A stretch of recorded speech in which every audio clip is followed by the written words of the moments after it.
أعوذ بالله من الشيطان الرجيم. بسم الله الرحمن الرحيم. وقضى ربك ألا تعبدوا إلا إياه وبالوالدين إحسانا إما يبلغن عندك الكبر أحدهما أو كلاهما فلا تقل لهما أف ولا تنهرهما وقل لهما قولا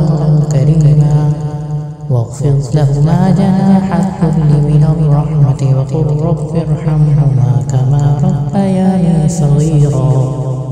ربكم أعلم بما في نفوسكم إن تكونوا صالحين فإنه كان للأوابين غفورا وآت ذا القربى حقه والمسكين وابن السبيل ولا تبذر تبذيرا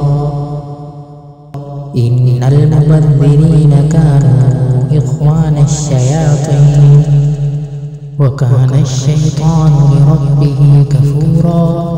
وإما تعرضن عنهم ابتغاء رحمة من ربك ترجوها فقل لهم قولا ميسورا ولا تجعل يدك مغلولة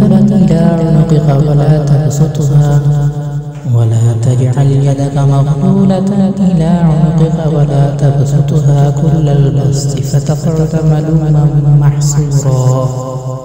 إن ربك يبسط الرزق لمن يشاء ويقدر إنه كان بعباده خبيرا بصيرا.